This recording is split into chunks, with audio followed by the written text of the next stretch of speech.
আমরা প্রায়ই ভাবি ভালো অভ্যাস গড়া এত কঠিন কেন, আর খারাপ অভ্যাস ছাড়াটাই বা কেন এত মুশকিল। এর পেছনের বিজ্ঞানটা আসলে কি? আজকের এই আলোচনায় আমরা ঠিক এটাই দেখব, কিভাবে আমাদের মস্তিষ্কের রিওয়ার্ড সিস্টেমকে কাজে লাগিয়ে আরও ভালো অভ্যাস তৈরি করা যায়। চলুন শুরু করা যাক একটা খুব সাধারণ সমস্যা দিয়ে, যেটা মনে হয় আমাদের সবারই হয়, মনোযোগ ধরে রাখতে না পারা। কেন এমনটা হচ্ছে?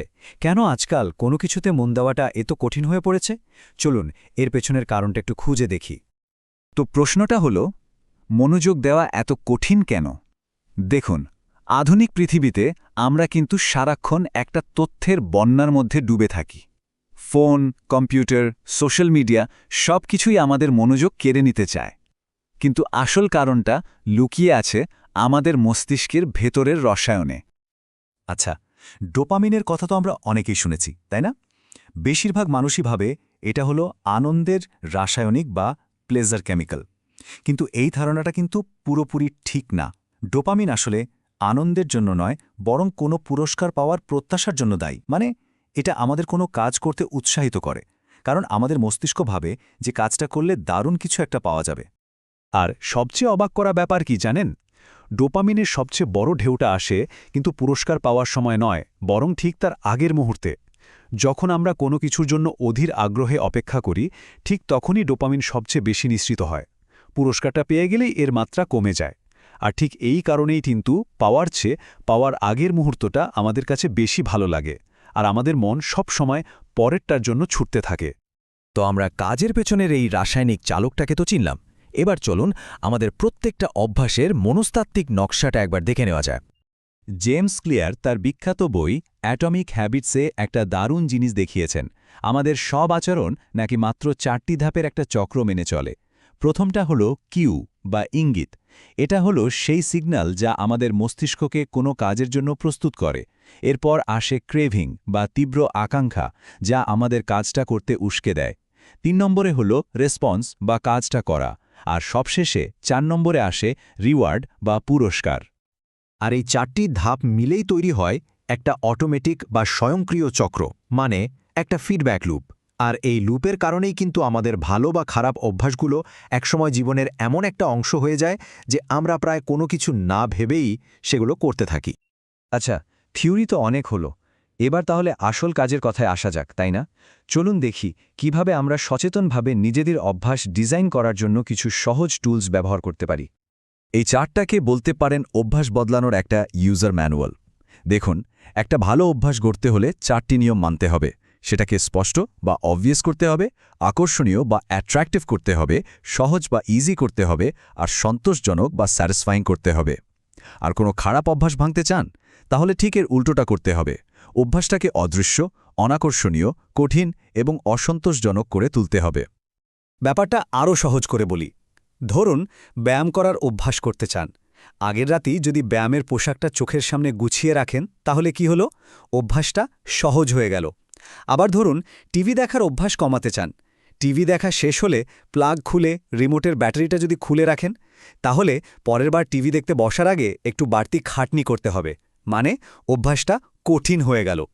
দেখবেন, আমাদের ইচ্ছাশক্তির চেয়ে পরিবেশের এই ছোট ছোট পরিবর্তনগুলো অনেক বেশি শক্তিশালী। কিন্তু একটা ব্যাপার আছে, এই যে পারিপার্শ্বিক ইঙ্গিত আর পুরস্কার নিয়ে এত কথা বললাম, এটা কিন্তু গল্পের মাত্র অর্ধেক। সত্যিকারের এবং দীর্ঘস্থায়ী পরিবর্তনটা আসে আরও অনেক গভীর থেকে। আর এখানেই লুকিয়ে আছে সবচেয়ে গুরুত্বপূর্ণ বিষয়টা। আমরা বেশিরভাগ মানুষ যখন বদলাতে চাই, তখন আমরা ফলাফল বা আউটকাম থেকে শুরু করি। মানে আমরা কি অর্জন করতে চাই সেটা নিয়ে ভাবি। কিন্তু আসল আর স্থায়ী পরিবর্তনটা আসে ভেতর থেকে বাইরে, যখন আমাদের ফোকাসটা থাকে পরিচয় বা আইডেন্টিটির ওপর। মানে আমি কি পেতে চাই না ভেবে আমি কেমন মানুষ হতে চাই, এটার উপর জোর দিলে দেখবেন কাজ করার প্রক্রিয়া আর ফলাফল দুটোই বদলে গেছে। উদাহরণ দিলে বিষয়টা পরিষ্কার হবে।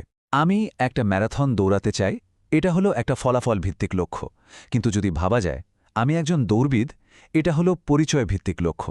যখন নিজের পরিচয়টাই বদলে ফেলার চেষ্টা করা হয়, তখন প্রতিটি ছোট কাজ, হোক সেটা 10 মিনিটের জন্য দৌড়ানো বা 1 পৃষ্ঠা বই লেখা, সেটা ওই নতুন পরিচয়ের পক্ষে একটা ভোটের মতো কাজ করে। জেমস ক্লিয়ারের একটা অসাধারণ উক্তি আছে, যা এই ধারণাটাকে খুব সুন্দরভাবে তুলে ধরে। আপনার প্রতিটি কাজই হল আপনি কেমন মানুষ হতে চান তার পক্ষে দেওয়া এক অ্যাক্টিভ রোড। ভাবুন একবার, এই কথাটা আমাদের প্রতিদিনের ছোট ছোট কাজগুলোকে আর বিরক্তিকর মনে হতে দেয় না, তাই না? বরং এগুলোকে আমাদের কাঙ্ক্ষিত পরিচয় গড়ে তোলার একটা দারুণ মাধ্যম হিসাবে দেখায়। তো এই পর্যন্ত যা যা আলোচনা হলো তার একদম শেষ এবং সম্ভবত সবচেয়ে উৎসাহব্যঞ্জক অংশে এবার আমরা চলে এসেছি, আর সেটা হলো ছোট ছোট সাফল্যের অসাধারণ শক্তি। চক্রবৃদ্ধি সুদের কথা তো আমরা জানি, তাই না? অভ্যাসের ক্ষেত্রেও কিন্তু ঠিক একই জিনিস কাজ করে। প্রতিদিন মাত্র 1% করে উন্নতি করলে হয়তো প্রথম দিকে কিছুই চোখে পড়বে না, কিন্তু 1 বছর শেষে সেই ছোট ছোট পদক্ষেপগুলোই একজনকে প্রায় 37 গুণ বেশি উন্নত করে তুলবে। এভাবেই কিন্তু ক্ষুদ্র অভ্যাসগুলো সময়ের সাথে সাথে বিশাল পরিবর্তনের রূপ নেয়। তবে এখানে একটা খুব জরুরি বিষয় মনে রাখতে হবে, বড় পরিবর্তনগুলো কিন্তু রাতারাতি আসে না। উন্নতিটা সবসময় সরল রৈখিক হয় না। একটা সময় আসে যখন অনেক চেষ্টা করার পরেও কোনো ফল দেখা যায় না। এই সময়টাকে বলা হয় ভ্যালি অফ ডিসঅ্যাপয়েন্টমেন্ট বা হতাশার উপত্যকা। আর দুঃখজনক হলেও সত্যি, বেশিরভাগ মানুষ ঠিক এই জায়গাতে এসে হাল ছেড়ে দেয়, অথচ আসল পরিবর্তনটা কিন্তু এর পরেই শুরু হওয়ার কথা ছিল। তাহলে মূল কথাটা কি দাঁড়ালো? সত্যিকারের পরিবর্তন কোনো একটা বড় ঘটনা বা রাতারাতি রূপান্তরের মাধ্যমে আসে না। এটা আসলে হাজার হাজার ছোট ছোট সিদ্ধান্তের যোগফল। তাই আমাদের লক্ষ্যের চেয়ে বেশি মনোযোগ দেওয়া উচিত আমাদের সিস্টেম বা পদ্ধতির উপর। যদি আমরা ধারাবাহিক ছোট ছোট প্রচেষ্টা চালিয়ে যেতে পারি, তাহলে শেষ পর্যন্ত কাঙ্ক্ষিত লক্ষ্যে আমরা পৌঁছাবই। তো আজকের আলোচনাটা একটা প্রশ্ন দিয়ে শেষ করা যাক। আজকের জন্য সেই 1% উন্নতিটা কি হতে পারে? ভাবুন তো, আজ নেওয়া একটা খুব ছোট পদক্ষেপে কিন্তু হয়ে উঠতে পারে এক অসাধারণ যাত্রার প্রথম ধাপ।